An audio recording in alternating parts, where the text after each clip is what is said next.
남산의 수많은 불교 문화재는 어느 한 시대에 이루어진 것이 아니다. 불국토를 장엄하는 남산의 정소리는 신라에서 고려까지 400여 년 동안 이어졌다.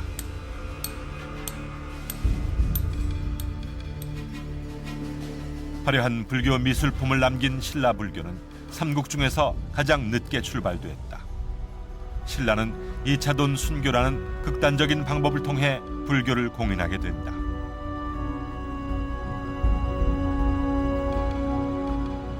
이차돈 순교를 정치적으로만 보는 견해가 있지만 이차돈은 순교 이전에 이미 머리를 깎고 다녔을 정도로 철저한 불교 신자였다. 신라의 경우에는 역으로 왕실에서부터 받아들인 것이 아니라 민간에서부터 위로 올라가서 불교를 믿게 되는 경우입니다. 고구려나 백제는 아무런 비판 없이 그냥 불교를 받아들였는데 반해서 신라는 아주 민간신앙과의 마찰 같은 것을 통해서 이차돈이 순교하고 난 다음에 불교가 인정되는 그런 과정이었기 때문에 불교에 대한 이해가 남달랐다고 볼 수 있는데, 이차돈의 순교 후 허풍왕은 불교를 공인하고 율령을 반포한다. 신라 불교가 시작된 것이다. 불교를 일으킨 왕이라는 뜻의 버풍이란 왕명은 시호가 아니라 살아생전 불렸던 왕명이다. 그만큼 버풍왕 자신이 신심돈독한 불교 신자였다. 버풍왕이 이미 저는 상당히 어린 시절부터 자기 아버지 뒤를 이어가지고 불교에 귀의한 상태였다, 이렇게 생각을 합니다. 그렇지 않았으면 갑작스럽게 공인이 되었을 리가 만무하고요. 실제로 이 소지왕대의 불교 수용을 둘러싼 그 갈등을 보면 왕실 내에까지 불교가 들어와 있었습니다. 승려가 이미 들어와서 활동을 하고 있었을 정도니까. 불교가 공인되면서 신라인들의 마음 세계도 무명에서 벗어나 새로운 전기를 맞게 된다. 남산의 바위를 신처럼 받들던 신라인들은 남산에서 법음을 듣고 바위 속에서 부처를 찾아내기 시작했다.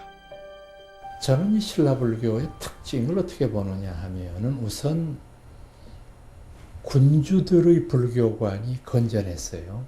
그 불교를 공인했던 버풍왕부터 시작해서 진흥, 진지, 선덕, 진덕, 무열, 문무, 신문에 이르는 그 한 200여 년 동안 군주들이 굉장히 그 불교를 건강하게 받아들였어요. 요즘 우리가 비판하는 대로 무슨 기복적이거나 이런 것이 아니라 굉장히 민심을 제대로 이끌어갈 수 있고 아픈 중생들의 마음을 어루만질 수 있는 쪽으로 군주들이 건강한 불교관을 가지고 있었다. 다른 그 나라의 제왕들에 비교해 봤을 때. 신라에서 불교는 종교가 아니었다. 국가 이념이고 시대의 규범이며 삶의 가치였다. 황룡사와 분황사를 비롯해 서라벌 너른 뜰에 크고 작은 사찰이 세워졌다. 왕은 승복을 입고 사찰에서 정사를 보았으며 원효와 의상 등 걸출한 스승들의 법문이 이어졌다.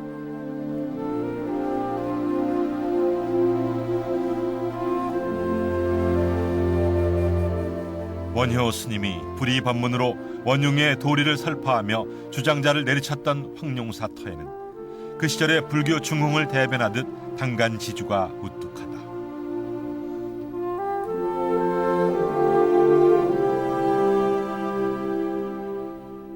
신라 왕궁이었던 월성에서 남산은 지척이다.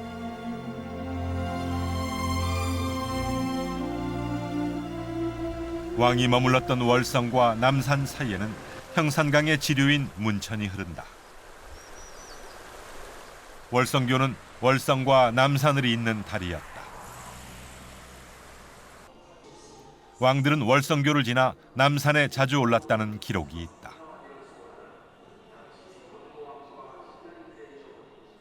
무엇보다도 임금이 살던 월성에서 남산으로 통하는 그 다리, 월정교라고 하는 그 훌륭한 다리가 있는데 그 다리가 향하는 곳이 바로 남산 쪽입니다. 그러니까 신라 사람들에게 있어서 남산은 일상생활 그대로였고 남산은 신라인들도 그렇지만은 현재를 사는 우리한테도 각별한 산입니다. 경주 어느 곳에서도 남산이 보이지 않는 곳은 없습니다.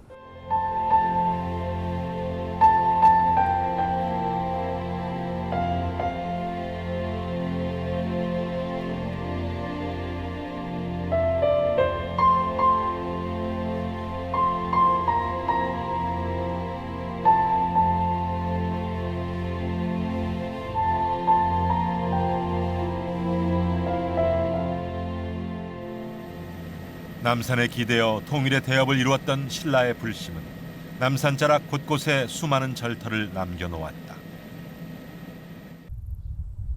단간 지주가 있는 절 입구에서 마을까지의 거리로 보아 상당한 규모의 대찰이었을 것이다. 지금은 단간 지주만 남아있지만 불교가 융성했던 통일신라 시대의 사적지다. 본래 절이 있던 사적지에는 현재 민가 마을이 들어서 있다.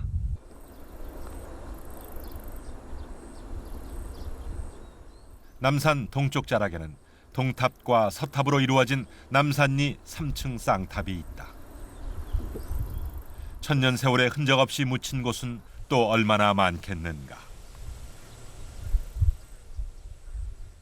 삼국시대에는 이 북남산의 서쪽 부분하고 서남산의 그 북쪽 부분하고가 처음으로 개발이 됩니다. 그래서 여기에서부터 출발해서 서남산 일대로 점차 확대되어 나왔고, 그 다음에 북남산의 동쪽 부분에서부터 동남산 일대로 점차 남쪽으로 이렇게 확대되어 나갔다고 이렇게 생각됩니다. 남산에 불상이 조성되기 시작한 것은 6세기 말부터다. 북남산의 서쪽, 불곡을 오르다 보면 계곡 입구에서 멀지 않은 곳에 초기 작품으로 추정되는 감실부처를 만날 수 있다.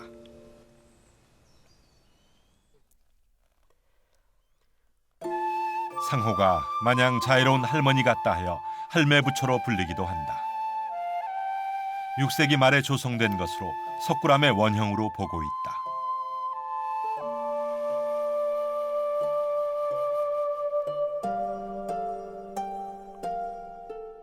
바위를 파고 들어가 감실을 만들고 그곳에 부처님을 조성했다.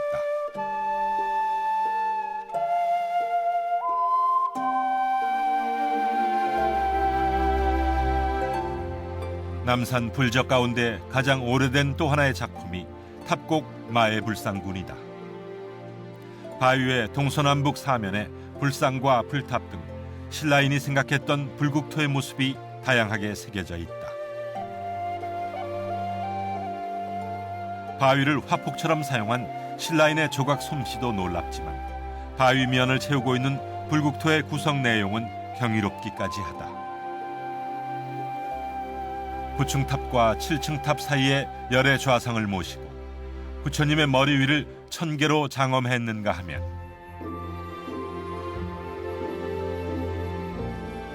동쪽 면은 삼존불과 7구의 비천상이 날아오르고 있다.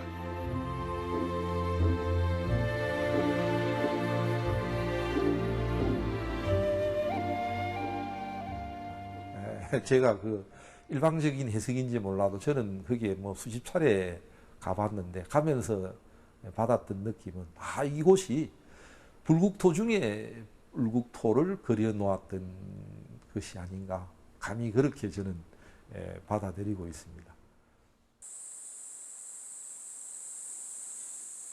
보리수 아래서 선정에 들어있는 스님을 비롯해 남면 위에는 얕게 감실을 파고 삼존불을 조성해 놓았다.